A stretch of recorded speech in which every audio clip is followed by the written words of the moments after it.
Hello and welcome to Such the Reality. Let's have a quick look at the top news from various places around the world. Turkey's, Jordanian and Iraqi officials say that Iran gave wide notice days before its drone and missile attack on Israel, but US officials said Tehran did not warn Washington and that it was aiming to cause significant damage. Iran launched hundreds of drones and missiles on Saturday in a retaliatory strike after a suspected Israeli strike on its embassy compound in Syria. Most of the drones and missiles were downed before reaching Israeli territory. Iranian Foreign Minister Hossein Amir Abdullahian said that Iran gave neighboring countries and Israel's ally, the United States, 72 hours notice it would launch the strikes. Donald Trump will set foot in a New York courthouse and become the first former US president to stand trial in a criminal case. He is accused of falsifying his business records to disguise a hush money payment made to Stormy Daniels, a former adult film star, shortly before the 2016 election. Trump faces a maximum of 4 years in jail if convicted, but could avoid jail time and be fined instead. He has pleaded not guilty.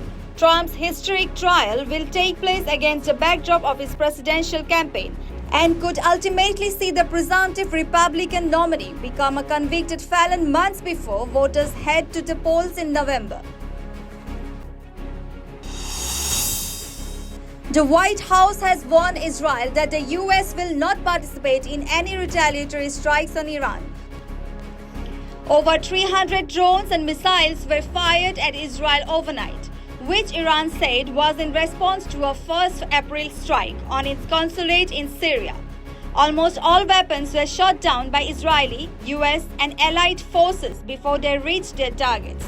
Officials say Joe Biden urged Israel to consider its response carefully.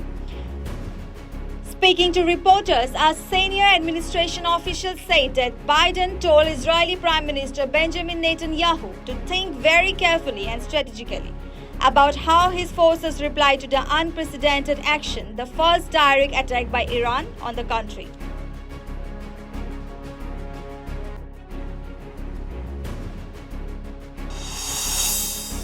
Russia warned people to evacuate parts of the Ural city of Kurgan as the mighty Tobol River swelled with meltwater and burst its banks, submerging swaths of Russia and Kazakhstan and forcing tens of thousands to abandon their homes. Russia's southern Ural region and northern Kazakhstan have been grappling with the worst flooding in living memory after very large snowfalls melted swiftly amid heavy rain over land which was already waterlogged before winter. More than 7,100 people were evacuated on Sunday from several hundred residential buildings that had been flooded. State news agency RIA said, citing Russia's emergency ministry, as the waters threatened 62 settlements and 4,300 homes.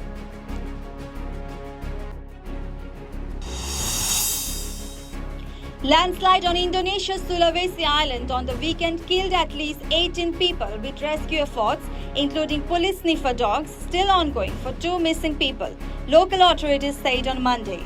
The local government in South Sulawesi also reported that 2 people were in critical condition in hospital.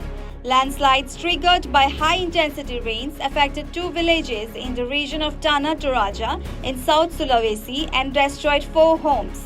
Photos of affected villages provided by the agency showed rescuers strolling through the rubble for survivors, with homes flattened and reduced to planks of wood and concrete.